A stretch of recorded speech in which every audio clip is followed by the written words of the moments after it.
Hello students, welcome back. आज के class से हम लोग हमारे इंडियन इकोनॉमिक्स के सबसे इम्पॉर्टेंट चैप्टर की शुरुआत करने जा रहे हैं। आज के क्लास में हम पढ़ेंगे पॉवर्टी के बारे में।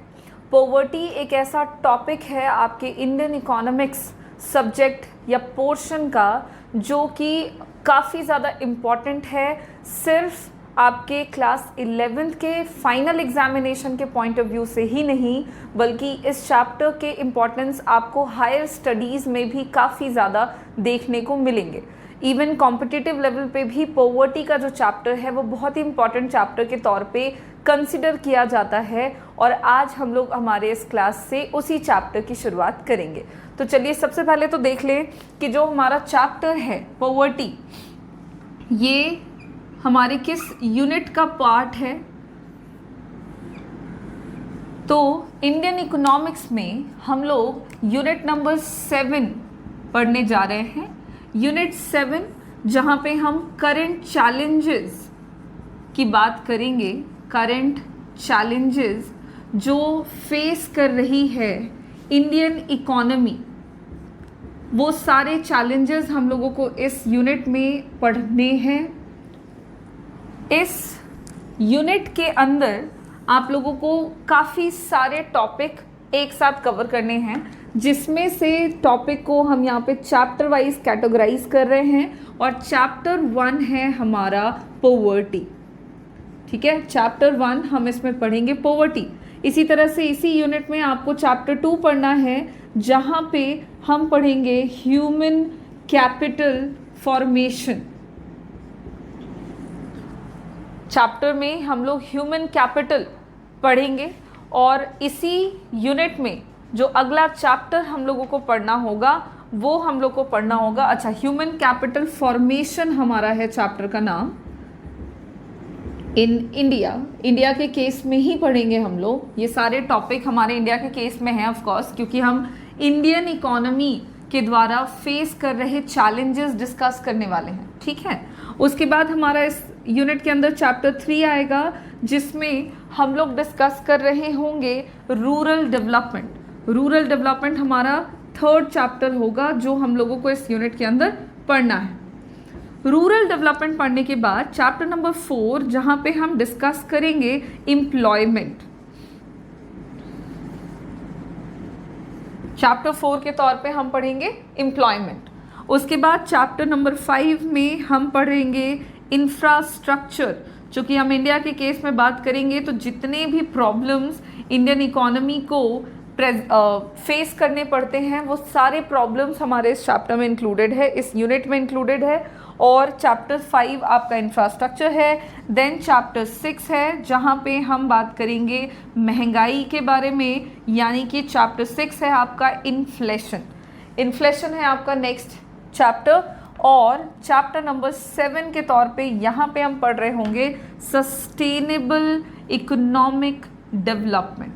आपका जो नेक्स्ट चैप्टर होगा वो है sustainable economic development. So total 7 chapters हम लोग इस यूनिट नंबर 7 में पढ़ेंगे, और आज के क्लास से हम बात करेंगे पहले चैप्टर की, जो कि है पॉवर्टी। अब मैंने कहा कि ये सबसे ज़्यादा इम्पॉर्टेंट है, इसका मतलब ये नहीं है कि बाकी के चैप्टर्स आपके इम्पॉर्टेंट नहीं है। बाकी के चैप्टर्स भी आपके उतने ही ज़्यादा इम्पॉर्टेंट है, बट पॉवर्टी जो है ये बहुत ही एक बेसिक सा कॉन्सेप्ट आपके इंडियन इकोनॉमी के केस में देखने को मिलता है। बहुत ही आप कह सकते हो कि बहुत ही जनरल प्रॉब्लम है ये इंडियन इकोनॉमी के केस में, और इसको हम यहाँ पे सबसे पहले इसी टॉपिक से, इसी चैप्टर से हम इस यूनिट की शुरुआत करते हुए पहुँच जाएंगे सस्टेनेबल इकोनॉमिक डेवलपमेंट पे। तो 1 बाय 1 करके हर चैप्टर को हम लोगों को कवर करना है। देखो, बहुत बड़े नहीं हैं, बहुत छोटे भी नहीं हैं। अगर आपने इसको अच्छे से पढ़ लिया, ध्यान से समझ लिया, तो आपको बड़ी आसानी से ये सारे टर्म्स जो है वो समझ में आ जाएंगे। तो चलिए सबसे पहले फटाफट से शुरू करें पॉवर्टी चैप्टर को। और शुरुआत हम सबसे पहले करेंगे ये बात जानने से कि इस चैप्टर में हम लोग कौन कौन से मेन टॉपिक कवर करेंगे। देखो इंडियन इकोनॉमिक्स का जो पार्ट है, इंडियन इकोनॉमिक्स जो हमारा पार्ट बी है, ये आपका थ्योरेटिकल पोर्शन है। इसमें आपका जितना ज़्यादा वर्ड पावर होगा, आपका राइटिंग स्किल जितना बेहतर होगा, आपका मार्क्स उतना ही ज़्यादा स्कोर भी होगा। तो ये बहुत इंपॉर्टेंट है एग्जामिनेशन पॉइंट ऑफ व्यू से भी और ऐसे भी। तो चलो जल्दी से यहाँ पे देख ले कि इस चैप्टर में हमारे लर्निंग ऑब्जेक्टिव्स कौन कौन से हैं, कौन कौन से टॉपिक हम लोग इस चैप्टर में कवर करेंगे। तो सबसे पहले हम लोग इस चैप्टर में पढ़ेंगे मीनिंग ऑफ पॉवर्टी को। सबसे पहले तो हमें जानना है कि पॉवर्टी का क्या मतलब है, पॉवर्टी से हम क्या समझते हैं, वो हम लोग यहाँ पे डिस्कस करेंगे। ठीक है, बहुत ही बेसिक सा पहला टॉपिक मीनिंग। दूसरा हम बात करेंगे कि हम पुअर किसको कह सकते हैं, हु आर पुअर, पुअर हम किसे कहते हैं, या फिर इसी को तुम कह सकते हो कि हम बात करेंगे कैरेक्टरिस्टिक्स ऑफ ए पुअर। गरीबी किसे कहते हैं, गरीब हम किसको कहेंगे, दोनों टर्म्स अलग है, ध्यान दीजिएगा, गरीबी और गरीब। गरीब हम किसे कह सकते हैं, या एक गरीब व्यक्ति की क्या क्या फीचर्स होते हैं, हम वो जानेंगे अगले टॉपिक में। और उसके बाद हम लोगों को यहाँ पे जानना है कैटेगराइजेशन ऑफ पॉवर्टी, जिसको तुम कह सकते हो टाइप्स ऑफ पॉवर्टी, जहाँ पे हम पॉवर्टी के 2 टाइप्स डिस्कस करेंगे, जिसको डिस्ट्रीब्यूट किया जाता है on the basis of area. Area wise poverty को कैटेगरीज में बांटा गया है, और पहली कैटेगरी है आपकी रूरल पॉवर्टी की, रूरल पुअर या रूरल पॉवर्टी। और दूसरे में हम जानेंगे कि अर्बन एरियाज में हम पुअर किसको कहेंगे, या अर्बन एरियाज में पुअर का क्या मतलब हो गया। क्योंकि एरिया वाइज इकोनॉमी बटी हुई है, अलग अलग एरिया में अलग अलग तरह के लोग आपको देखने को मिलते हैं। तो रूरल एरियाज में पुअर कौन, अर्बन एरियाज में पुअर कौन, ये जानना और समझना ज़रूरी है। टाइप्स ऑफ पॉवर्टी में हम उसी की बात करेंगे। आफ्टर दैट हम बातें करेंगे हमारे नेक्स्ट टॉपिक में। देखो ये टाइप्स, या फिर इसी को मैं यहाँ पे लिख देती हूँ, कैटेगराइजेशन की बात हो रही है। ठीक है, और कैटेगराइजेशन जो यहाँ पे किया है वो ऑन द बेसिस ऑफ किया गया है एरिया। तो एरिया वाइज हम यहाँ पे बात करेंगे। अगला टॉपिक जो होगा वो है आपके वेरिएंट्स ऑफ पॉवर्टी। अब बात करेंगे कि गरीबी के कितने टाइप हैं, वेरिएंट्स कितने हो सकते हैं। यहाँ पे इसके अंदर हम 2 टाइप पढ़ेंगे, जिसमें हम सबसे पहला डिस्कस करेंगे रिलेटिव पॉवर्टी किसे कहते हैं। यहाँ पे पॉवर्टी नहीं कहते हैं, नहीं तो कहोगे कि दोनों टर्म्स जो हैं वो बिल्कुल सेम है, तो टाइप्स ऑफ पुअर कह सकते हो। तो पुअर को, गरीब को 2 भागों में बांटा जाता है on the basis of area, urban areas में मिलने वाले गरीब और रूरल एरियाज में मिलने वाले गरीब। और अगला जो टॉपिक मैंने बताया वेरिएंट्स ऑफ पॉवर्टी, वहाँ पे हम बात करेंगे कि गरीबी के कितने टाइप हैं। तो 2 टाइप हैं, रिलेटिव पॉवर्टी और दूसरा है एब्सोल्यूट पॉवर्टी। ठीक है, एक में है हम लोगों को जानना रिलेटिव पॉवर्टी किसे कहते हैं, और एक में हम लोगों को जानना है कि एब्सोल्यूट पॉवर्टी हम किसे कहते हैं। और ये दोनों जान लेने के बाद हमारा जो अगला टॉपिक होगा इस चैप्टर में वो होगा पॉवर्टी लाइन। पॉवर्टी लाइन से हम क्या समझते हैं, पॉवर्टी लाइन हम किसे कहते हैं, इसका क्या डेफिनेशन है, क्यों इसका इस्तेमाल किया जाता है, ये सारी बातें हम लोगों को यहाँ पे जाननी है। पॉवर्टी लाइन कंप्लीट कर लेने के बाद हमारा नेक्स्ट, और चूँकि यहाँ तक में हम लोग पॉवर्टी एंड पुअर से रिलेटेड सारे बेसिक टर्म्स डिस्कस कर चुके होंगे, so according to that next topic हमारा होना चाहिए causes of poverty in India. India में गरीबी के क्या क्या कारण हैं, हम वो डिस्कस करेंगे under the topic causes of poverty in India. जितने भी टाइप की पॉवर्टी है देश में, उसकी वजह से जो भी उन सारी गरीबी के जो भी कारण हैं, वो कारणों को यहाँ पे हम डिस्कस कर रहे होंगे। और इसके बाद हमारा अगला टॉपिक हो जाएगा मेजर्स टू रिमूव पॉवर्टी। गरीबी को दूर करने के कितने उपाय हैं, हो सकते हैं। पहले हम अपने केस में देखेंगे। अपने केस में का मतलब हो गया कि एज पर आर इंटेलिजेंस हम डिस्कस करेंगे कि what are the possible measures to alleviate poverty, क्या क्या हो सकते हैं पॉसिबल मेजर्स। ओके, फिर हम लोग मेजर्स में ही डिस्कस करेंगे उन पॉलिसीज एंड प्रोग्राम्स को जिनका अडॉप्शन किया गया है by the government of India to remove poverty. So policies and programmes to remove poverty, गरीबी को दूर करने के लिए जो नीतियों को अपनाया गया है बाय द गवर्नमेंट, हम उन नीतियों को यहाँ पे डिस्कस करेंगे। और देन लास्ट में एक आपका टॉपिक आ जाएगा जिसमें हम क्रिटिकल इवैल्यूएशन भी कर रहे होंगे, यानी कि हम डिस्कस कर रहे होंगे कि जितनी भी पॉलिसीज़ प्रोग्राम्स का अडॉप्शन हुआ है उन पॉलिसीज़ एंड प्रोग्राम्स का कितना फ़ायदा पहुंचा और वो प्रोग्राम्स कितने हद तक फेल हो गए। क्रिटिकल इवैल्यूएशन में हम बेसिकली पॉजिटिव एंड नेगेटिव दोनों पॉइंट्स को एक साथ लेके डिस्कस करते हैं और वही करते हुए हम हमारे चैप्टर को वाइंड अप कर लेंगे, फिनिश कर लेंगे। ठीक है, सो ये आपके कुछ टॉपिक कवर होंगे अंडर द चैप्टर पॉवर्टी।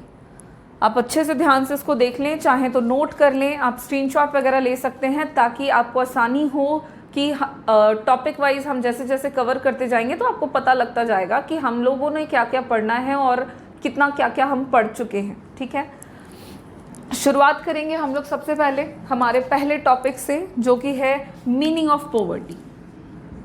चूँकि काफ़ी देर से पॉवर्टी के बारे में बातें कर रहे हैं कि पॉवर्टी चैप्टर क्या क्या पढ़ना है, शुरुआत करना है हमें कि मीनिंग क्या है पॉवर्टी का, गरीबी से हम क्या समझते हैं, गरीबी किसे कहते हैं, गरीब किसे कहते हैं, ये सारी बातें वन बाय वन करके डिस्कस करना शुरू करते हैं। तो चलिए,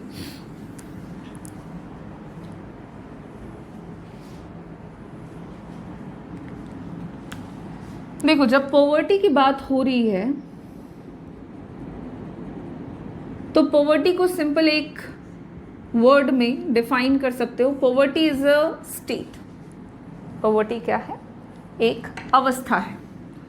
कैसी अवस्था है या स्टेट है जिसमें कोई भी व्यक्ति, नहीं स्टेट ही है, इसको स्टेट ही मानो, जिसमें कोई भी इंडिविजुअल इनेबल होता है। एक ऐसी स्थिति जहाँ पे व्यक्ति की इनेबिलिटी शो होती है, इनेबिलिटी ऑफ ए पर्सन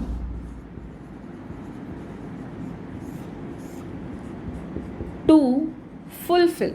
व्यक्ति इनेबल है। इनेबल का मतलब है कि कोई भी व्यक्ति किसी भी काम को करने के कैपेबल ना हो। अब क्या काम करने के कैपेबल नहीं है वो हम यहाँ पे डिस्कस करेंगे, बट इनेबिलिटी का मतलब हो गया कि नॉट कैपेबल, किसी भी काम को करने के लिए कैपेबल ही नहीं है। अब यहाँ पे हम पॉवर्टी की बात कर रहे हैं तो हम किस तरह की एबिलिटी की बात यहाँ पे करेंगे? तो poverty is the state in which a person is unable or inability to fulfill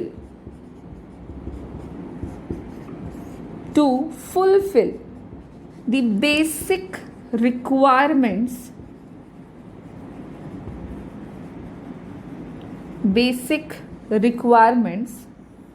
of life।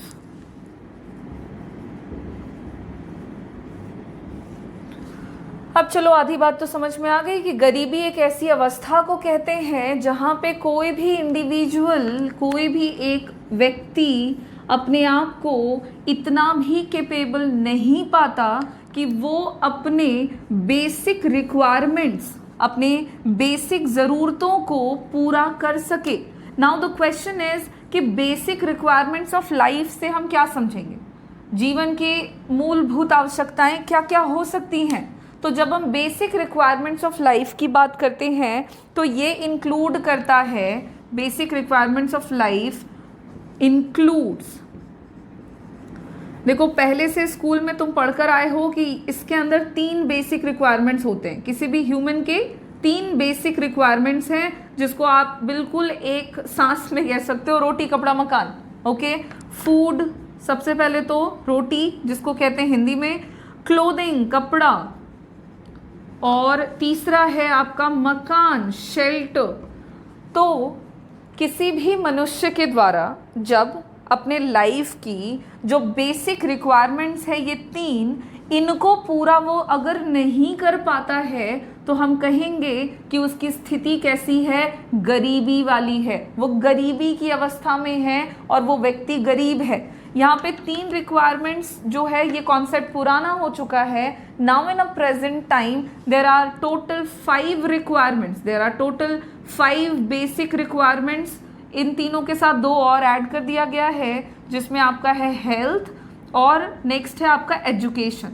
स्वास्थ्य भी एक मनुष्य की बेसिक यानी कि मूलभूत आवश्यकता होती है, और एजुकेशन, भाई स्वास्थ्य होगा तभी व्यक्ति कैपेबल होगा किसी भी काम को करने के लिए, और ठीक उसी तरह से अगर एजुकेशन है तभी व्यक्ति किसी भी तरह के काम को प्रॉपर तरीके से कर सकता है।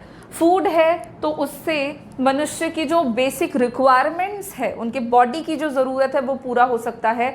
क्लोथिंग नेसेसिटी है because we are humans not an animal, human is also an animal but हम जंगली जानवरों से थोड़े अलग हैं तो हमें कपड़ों की ज़रूरत है। एंड शेल्टर, हाउसिंग जिसको आप कह सकते हैं। तो ये 5 बेसिक रिक्वायरमेंट्स हैं लाइफ की किसी भी इंडिविजुअल के लिए। और अगर कोई व्यक्ति अपने आप को पाता है कि वो ऐसी अवस्था में है जिस अवस्था में वो खुद को ये 5 बेसिक रिक्वायरमेंट्स भी पूरा नहीं कर पा रहा, तो हम उस स्थिति में उस व्यक्ति को कहते हैं पुअर, पोवर्टी। सो पोवर्टी को डिफाइन कैसे कर सकते हो, इसके मीनिंग को लिख सकते हो। पोवर्टी बस आपको समझना है, बाकी आप इन अलग अलग वर्ड्स को अपने अकॉर्डिंग असेंबल करके सेंटेंस बना सकते हैं और पोवर्टी को डिफाइन कर सकते हैं। जो मेन बातें हैं वो यही ध्यान देना है। Poverty is the inability, inability को बताता है किसी भी व्यक्ति के जहाँ पे वो अपने बेसिक रिक्वायरमेंट्स को पूरा नहीं कर पा रहा। So poverty is the inability of a person to fulfill the basic requirements, और आप कह सकते हैं necessities, basic necessities of life which includes food, clothing, housing, education and health। Because आपने सुना होगा हेल्थ इज वेल्थ, तो बिना हेल्थ के कोई भी व्यक्ति काम करने के कैपेबल नहीं है। काम नहीं कर पाएगा तो पैसे नहीं मिल पाएंगे, पैसे नहीं मिल पाएंगे तो वो अगेन अपने बेसिक रिक्वायरमेंट्स को पूरा नहीं कर पाएगा। That is why health is also one of the important और basic requirement of for an individual. Similarly education भी सेम ही रोल प्ले करता है, जिसकी वजह से ये 5 रिक्वायरमेंट्स को बेसिक रिक्वायरमेंट्स या बेसिक नेसेसिटीज़ कहा जाता है। और अगर कोई व्यक्ति अपने आपको इन 5 सुविधाओं से भी वंचित रखता है, अपने आप को ये 5 सुविधाएं भी प्रदान नहीं कर पाता, तो हम कहेंगे कि वो व्यक्ति पुअर है। तो पॉवर्टी का मीनिंग यहाँ पे हमारा हो जाता है कंप्लीट। अब हम मूव कर जाते हैं हमारे नेक्स्ट टॉपिक पे, जो कि है पॉवर्टी का कैटेगराइजेशन।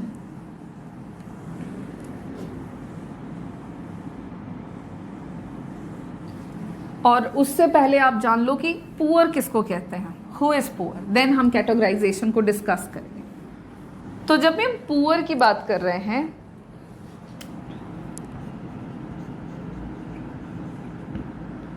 हु इज पुअर, तो यहीं पे हम बात कर लेते हैं कि पॉवर्टी या पुअर के कैरेक्टरिस्टिक्स क्या क्या हो सकते हैं। क्योंकि पुअर हम उसी को कहेंगे जिनके पास इस तरह की कुछ विशेषताएं पाई जाएंगी। सो ये दोनों टॉपिक लगभग सेम ही है, तो अगर हम कैरेक्टरिस्टिक्स ऑफ पुअर पीपल की बात करते हैं तो सबसे पहला कैरेक्टरिस्टिक्स आता है पुअर हेल्थ। देखो, कोई भी व्यक्ति गरीब है मतलब उसका हेल्थ सही नहीं है, ठीक है, या ऐसे इसको कहो कि किसी व्यक्ति का हेल्थ ठीक नहीं है, वो स्वस्थ नहीं है, तो हम कहेंगे कि वो व्यक्ति गरीब है। क्योंकि गरीबी का मतलब ही हुआ कि कोई व्यक्ति अपने आप को बेसिक रिक्वायरमेंट्स नहीं दे पा रहा है, और health is a basic, one of the important basic requirements of life. अगर पुअर हेल्थ है विच मीन्स कि वो व्यक्ति गरीब है, तो एक कैरेक्टरिस्टिक्स है पुअर पीपल का, दैट इज पुअर हेल्थ, खराब स्वास्थ्य। उसके अलावा नेक्स्ट पॉइंट, हंगर, स्टारवेशन और malnourished या माल न्यूट्रिशन। अब इन तीनों का मतलब लगभग सेम सेंस में निकलता है। आपका हंगर मतलब हो गया भूख, स्टारवेशन मतलब हो गया भूखमरी, बहुत ही ज़्यादा एक्सट्रीम भूख, और माल न्यूट्रिशन का मतलब हो गया कुपोषण, फूड ग्रेन्स की कमी। तो देखो, पुअर पर्सन जो होता है वो हमेशा भूखे स्थिति में होता है, मतलब उसके पास बेसिक जो फूड उसके पास अवेलेबल होना चाहिए उनके पास अवेलेबल नहीं होता। तो अगर कोई व्यक्ति है जिसको बेसिक जो रिक्वायरमेंट है उसके लाइफ की फूड, अगर उसको 2 वक्त का खाना भी प्रॉपर नहीं मिल पा रहा, तो हम कहेंगे कि वो व्यक्ति गरीब है। अगर कोई व्यक्ति खाने की कमी से बिल्कुल स्टारवेशन में है, बहुत अत्यंत भूख की स्थिति में है, और malnourished या माल न्यूट्रिशन, कुपोषण का शिकार है, भूख की कमी से होने वाली बीमारी को कुपोषण कहते हैं। तो अगर भूख की कमी से नहीं, खाने की कमी से होने वाली बीमारी को कुपोषण कहेंगे। तो अगर कोई व्यक्ति इस तरह की स्थिति में पाया जाता है तो वो व्यक्ति गरीब कहलाता है। तो ये भी एक इम्पॉर्टेंट कैरेक्टरिस्टिक्स है किसी भी गरीब व्यक्ति का, कि वही वो हमेशा हंगर में होगा, स्टारवेशन में होगा, या माल न्यूट्रिशन की स्थिति में पाया जाएगा। नेक्स्ट है आपका इसी में लैक ऑफ इलेक्ट्रिसिटी,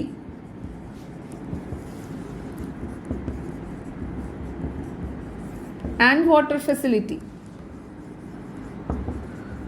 किसी भी व्यक्ति के पास अगर इलेक्ट्रिसिटी की कमी है, वाटर फैसिलिटीज़ की कमी है, वाटर फैसिलिटीज़ अवेलेबल नहीं है, इलेक्ट्रिसिटी अवेलेबल नहीं है, तो हम कहेंगे कि वो व्यक्ति गरीब है।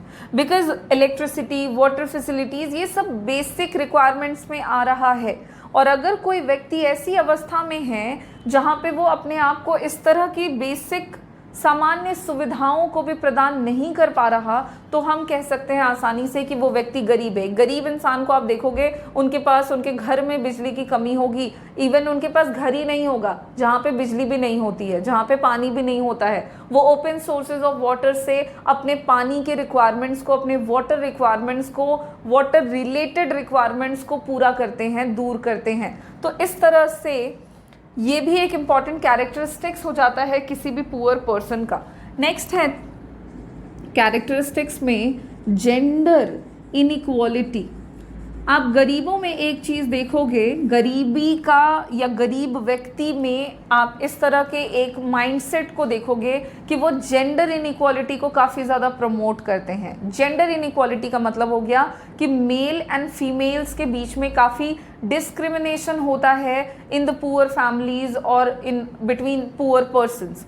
जिसका मतलब ये हुआ कि पुअर पर्सन क्यों जेंडर इनइक्वालिटी को प्रमोट करते हैं, बिकॉज उनका माइंडसेट ऐसा होता है कि वो ऐसा सोचते हैं कि अगर घर में मेल मेंबर्स ज़्यादा होंगे तो उनका जो सोर्सेज है, उनका जो सोर्स ऑफ अर्निंग है वो भी ज़्यादा होगा, जिसकी वजह से वो जेंडर इनइक्वालिटी को काफ़ी ज़्यादा बढ़ा देते हैं।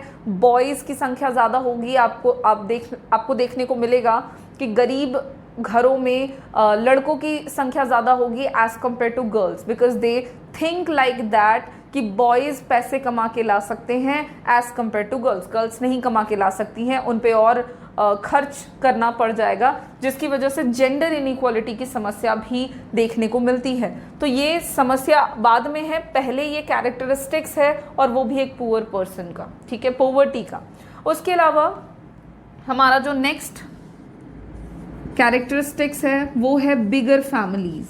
आप हमेशा नोटिस करेंगे कि पुअर पीपल की फैमिलीज जो होती है वो काफ़ी बड़ी होती है।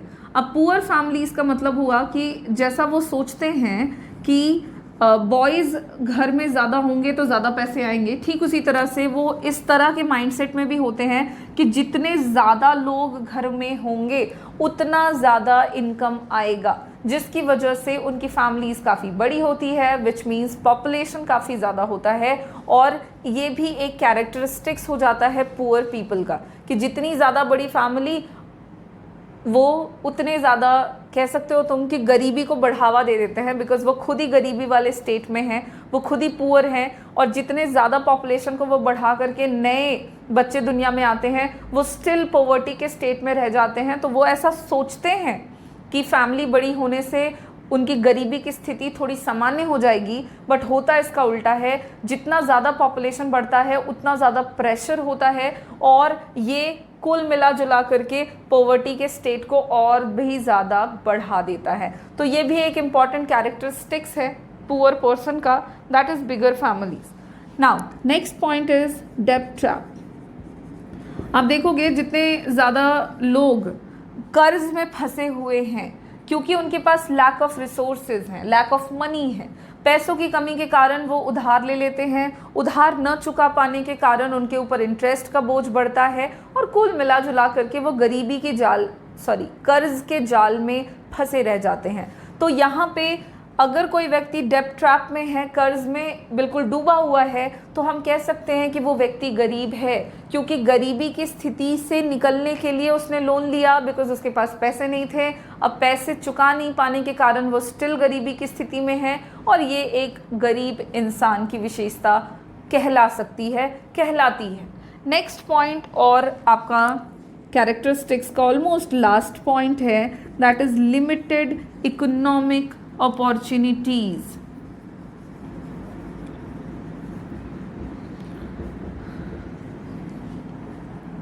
अगर किसी व्यक्ति के पास सीमित मात्रा में आर्थिक अवसर, इकोनॉमिक अपॉर्चुनिटीज़ अवेलेबल हैं, तो हम कहेंगे कि वो व्यक्ति गरीब है। मतलब तुम देखोगे कि गरीब लोगों के पास उतनी ज़्यादा सुविधाएं भी उपलब्ध नहीं होती है, उनको उतने रोज़गार के अवसर नहीं मिलते, उनको उतने एजुकेशन सेक्टर में अपॉर्चुनिटीज़ नहीं मिल पाती जितनी कि रिच पर्सन को मिलती है। तो ये सब आपकी एक विशेषताओं में इंक्लूड हो जाता है कि कोई भी व्यक्ति गरीब अगर है तो वो कैसे है। तो अगर किसी व्यक्ति के पास जॉब को लेकर के अपॉर्चुनिटीज़ अवेलेबल नहीं है, वो व्यक्ति गरीब है। और इस तरह की स्थिति आपकी किसी भी व्यक्ति के पुअर होने के साइन को इंडिकेट करती है, जिसको आप कैरेक्टरिस्टिक्स ऑफ ए पुअर कह सकते हो। और अगर आपसे पूछा जाए पुअर कौन, तो आपका जवाब होगा कि ये लोग, इन लोगों को हम पुअर कह सकते हैं। किसी भी पुअर पर्सन की ये विशेषताएं होती है। तो अगर किसी व्यक्ति में इस तरह की क्वालिटीज़ दिख रही है, इस तरह की विशेषताएं दिख रही है, तो हम कह सकते हैं कि वो व्यक्ति गरीब है। अब इस तरह से poverty and who is poor के टॉपिक को हम लोगों ने आज की क्लास में कंप्लीट कर लिया है। देखो आज के क्लास में हम लोगों ने बात क्या क्या करा, तो हमने देखा कि हम कौन सा यूनिट पढ़ रहे हैं, यूनिट 7, उसमें हम लोगों को कौन कौन सा चैप्टर पढ़ना है। और चैप्टर जो पॉवर्टी चैप्टर हम शुरू कर रहे हैं, चैप्टर नंबर 1, इस चैप्टर में मेन कौन कौन से टॉपिक हम लोगों को पढ़ने थे, हमने वो डिस्कस किए। साथ ही साथ हमने पॉवर्टी का मीनिंग डिस्कस किया, पुअर किसको कहेंगे हमने वो देखा, और उसी में हम लोगों ने कैरेक्टरिस्टिक्स ऑफ ए पुअर को भी डिस्कस किया है।